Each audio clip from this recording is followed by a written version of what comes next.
impact early spring? You know, it's an open competition, and guys are battling. Jalen Bradley had a good winter. You know, he's in shape. He's running. He understands the offense. Brody's doing a great job out there. And so I think across the board this spring our focus is competition and guys earning positions and earning their spot. And you see that. You see the excitement. And every day we got to just keep getting better. How about that receiver position, obviously? Yeah, we have a lot of bodies. You know, guys are competing. We need to find consistency. We know what JD can do. Now we need to find the next guys who can be consistent, play in, play out, day in, day out. You know, today was not our best practice as an offense. Came out sluggish, was not up to our standards. And so we need to find those guys that we can count on. You know, losing Stanley Morgan is big, but we got to find the guys that we can count on. Quarterbacks have confidence in, is going to run the right route, be in the right place at the right time, and then make the play when the ball's thrown to them. And so 1 week, but any guys off to a good start in that regard? I feel like we're getting better. You know, we took a step back today, which is disappointing. But you know, this spring we're teaching the fundamentals and the details. The guys know the scheme, so we don't have as many missed assignments and just scheme errors. Now it comes down to the technique, the fundamentals, what's going to create separation at the top of your route. You know, you're going against man, you're going against a good corner. What's going to allow you to get open? So now we're focused on the little things, and we feel like if we can take care of the little things, then we'll be a good receiving core.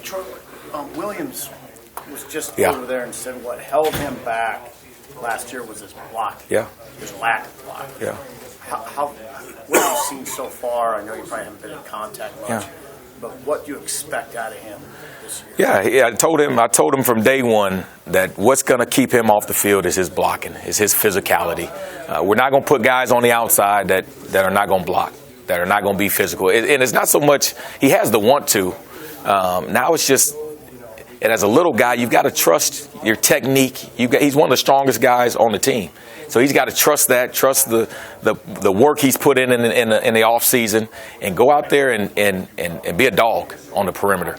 And the guys in that room know that if they don't block and they don't protect the perimeter, they're not going to play. Because we do run a lot of bubbles, we run a lot of perimeter screens, and we know as a unit, in order to create explosives in the run game, we've got to be able to block downfield, and that's a focus that he has embraced, and he's getting better at it this spring. Who are your blockers, like your receiver block? JD does a great job. You know, we ask him in the slot to block linebackers and big safeties, and he does a great job of technique, and he's got the want to. Cade Warner does a good job out there, and now, you know, we got a lot of young guys. Andre Hunt, he's physical, but he's got to be consistent. You know, Wyatt has done a great job on the outside, and he's another guy that he's getting a lot of reps, and he's going to have to be physical. But right now, I think JD sets the tempo, sets the tone, and other guys have to follow. And we work on blocking every day. That's, you know, we have 3 individual drills, and one of them individual periods, and one of them is going to be blocking because it's important to this offense. Blocking aside, when Williams is hitting on all cylinders, what's that look like? What's that optic look like? He's kind of like Tyreek Hill. You know, he's a smaller guy, but he's explosive. He's got good speed. He can get in and out of his breaks. When he plays fast, he's a good football player. A lot of times, though, he's I don't know if he's undecisive, but when he plays fast, when he cuts it loose and there's no fear of failure, he's a good receiver. He's got to do that consistently, day in and day out, rep in and rep out. Troy, in what ways does Adrian's experience and maturity, confidence that he gained from year one, impact the entirety of your offense? Everything revolves around the quarterback, and he kind of sets the tone of the offense. And you know, he's confident, he's calm, he brings it every day. That's what I love about Adrian. I don't care how well he did yesterday. Today's a new day. I don't care how well he did against Minnesota. The next game's a new game, and you know, he comes every day ready to work. He's really developed being more of a vocal leader. You know, we've lost some great leaders last year with our seniors, but he's become that vocal leader, and he's earned the guys' respect for what he did on the field last year, and he works hard in the weight room in the off season. He's always wanting to throw with the receivers and tight ends and running backs, and so he's earned that respect. He's earned that leadership role, and he does a great job. What's the biggest challenge for someone like Jamie Nance right now, who just Yeah, yeah. Man, there's a lot of challenges. Number one is school. Figuring out where the classes are, figuring out your school schedule, time management.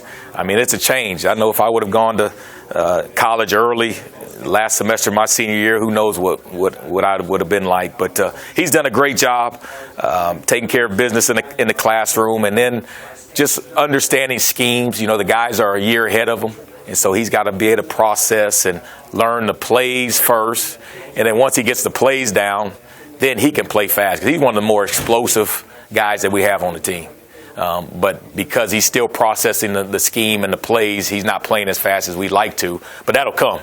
Once he understands the playbook, that'll come. And then we got to teach the fundamentals and the details and what allows you to be successful at the college level as opposed to the high school level. So. Is Miles spending the majority of his reps with you? Yeah, he is. What's the next thing for him that has to happen? Consistency. I think with all the young guys, it's consistency and making plays when your number's called. And, we keep track. I keep track after every practice of missed assignments and errors and minuses. And, the guys that are going to play, just like Cade last year, he was one of those guys that did everything you asked him to do. But the guys that do the right things and do not have a lot of minuses at the end of practice, those are the guys that are going to see the field. And, with him, it's just playing fast. I think now he knows the offense. He knows the scheme. So now it's just playing fast, letting it rip, and when your number's called, making plays. As far as the new guys with learning the playbook, when can you tell when that clicks?